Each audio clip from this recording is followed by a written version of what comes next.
The issue of Ofsted affects not just our schools but our national conscience. This Office for Standards in Education is it's proposing it's replaced this noxious, notorious single word judgment with a new colour coded report card system, but be under no illusions. Painting over cracks with pastel shades and optimistic adjectives doesn't fix what is structurally unsound. It's not merely a pedagogical debate. It's not merely a debate about teaching. It's a matter of life and death. Ruth Perry, this beloved head teacher at Caversham Primary School, and others, and I know some whose lives were severely impacted by Ofsted. She took her own life after her school was downgraded by Ofsted, and a coroner ruled unequivocally that the inspection contributed to her death, as I believe it contributed to the deaths of other people that I know. And yet the organisation responsible now offers us coloured charts and new metrics, while fundamental questions about its ethos, its methods, its culture, its makeup, the people who are in Ofsted, go unanswered. Ofsted has blood on its hands. Fact. And it's been stated without any question. And for an institution so complicit in human tragedy to think a rebrand or a whitewash is enough, suffices, is simply naive. In fact, it's grotesque. The big alternative consultation launched by two former Ofsted inspectors, Professor Colin Richard and Frank Norris, gathered the views of 700 educators, including head teachers, governors and parents, and the result a resounding rejection of the new plans. Only 11% believe they represent an improvement, while 90% reject the scorecard model outright. Why such widespread discontent? Because the new system still assumes you can summarise the soul of a school, in a blunt verdict issued after a 2-day visit. It still fails to account for the emotional toll on staff. It still allows a poorly trained inspector to bulldoze into a school community and emerge with a grade that determines livelihoods, reputations, even school survival. And I believe me, I've been through enough Ofsted inspections to know exactly what it's like. In fact, I believe on occasion I've been appointed to jobs simply because the name professor carries a bit of weight. It's absurd. It might carry a bit of weight. It's a nightmare to hold that name in a staff room. Weight and resentment, and it's horrible. And you go into a school and you just meet this two completely disjointed communities, the bureaucrats and the people who actually do the work. And the bureaucrats again and again are the people who are rewarded for doing nothing, for shuffling paper around, for producing statistics and rubbish. And the people who are actually doing the work, who are paid less, who work harder, are exhausted. And you see the same sort of thing in hospitals.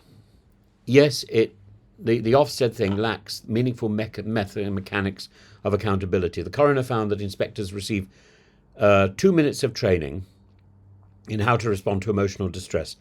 There was no protocol for pausing an inspection, even in moments of crisis. As Ruth Perry has said, I'm amazed there are not more heads killing themselves. What then is Ofsted proposing? A 5-tier system ranging from exemplary to causing concern, covering 8 to 10 categories, including teaching, inclusion and achievement. A chromatic mirage of nuance, perhaps, but still reductive and still punitive, and even parents, the supposed beneficiaries of clear school ratings, are sceptical. As Ruth's sister, Professor Julia Waters, put it, relying on Ofsted reports to choose a school is lazy and misunderstands the way the system works. Moreover, it's succumbing to the propaganda put out by Ofsted itself. Moreover, the new proposals are being rushed through. They are due to be implemented in November, despite loud calls from educators for a pause, or better yet, a wholesale rethink. The response from Ofsted has been bureaucratic, self-serving and emotionally illiterate. The organisation is acting as if it is a PR problem, not a policy one. Let's not forget what's really at stake. A single word judgment from Ofsted triggered a cascade: humiliation, job insecurity, community panic, and in Ruth's case, suicide.